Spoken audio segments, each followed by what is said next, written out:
સુરતના પલસાણા ખાતે અગ્નિવીર પિયુષ પ્રકાશ સેનનું કરાયું ભવ્ય સ્વાગત। જાણવા મળી રહ્યું છે કે આ અગ્નિવીરના સન્માન માટે ગ્રામજનો દ્વારા રેલી આયોજન કરવામાં આવ્યું હતું અને ત્યારબાદ ઉત્સાહભેર તેનું સન્માન કરવામાં આવ્યું હતું। આ અગ્નિવીર યુવાન 21 વર્ષીય સુરતના પલસાણા આહિર ફળિયા ખાતેનો રહેવાસી છે। આ પિયુષ પ્રકાશભાઈ સેન ઇન્ડિયન આર્મીમાં જોડાયા બાદ પ્રથમવાર ગતરોજ પોતાના વતન ખાતે પરત ફર્યા હતા। તેથી આ અગ્નિવીર યુવાનનું સન્માન ગ્રામજનોએ ભવ્ય અને ઉત્સાહભેર સાથે સ્વાગત કર્યું હતું।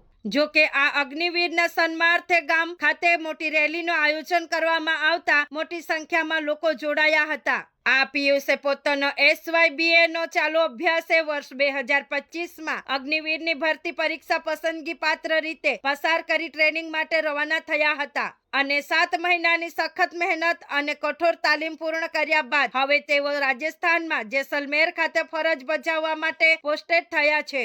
જો કે આ ટ્રેનિંગ પૂરી કર્યા બાદ પ્રથમવાર ઘરે આવતા આનંદ અને ખુશીના પગલે ઉત્સાહભેર સાથે ડીજેના તાલે નૃત્ય સહિત ફટાકડા ફોડી ફુલહાર કરી દેશભક્તિના નારા સાથે રેલીનો પ્રારંભ કરાયું હતું। આ રેલી પલસાણા પોલીસ સ્ટેશન ખાતેથી પ્રારંભ કરાતા ગામની શેરીઓમાંથી પસાર થઈ નેશનલ હાઈવે નંબર 48 પાસેના આહિર ફળિયા ખાતે પૂર્ણ કરાઈ હતી અને ત્યારબાદ પિયુષભાઈને શાલ ઓઢાડી શ્રીફળ પકડાવી પુષ્પગુચ્છ સહિત સ્મૃતિ ચિહ્ન આપીને ભવ્ય સન્માન કરવામાં આવ્યું હતું। આ કાર્યક્રમ યોજવા પાછળનો મુખ્ય હેતુ એ હતો કે સુરત જિલ્લાના વિસ્તારના નવ યુવાનોને ભારતીય સેનામાં જોડાવા માટે પ્રેરણા મળે, જેથી કરીને દેશ સેવાનો ગૌરવ મેળવવા યુવાનો આગળ આવે અને દેશ સેવાનો સંદેશો આપે। જો કે આ રેલીમાં પલસાણા સહિત આસપાસના ગામોના આગેવાનો અને ભાજપ સંગઠનના હોદ્દેદારો તેમજ યુવાનો મહિલાઓ ઉત્સાહભેર મોટી સંખ્યામાં ઉપસ્થિત રહ્યા હતા।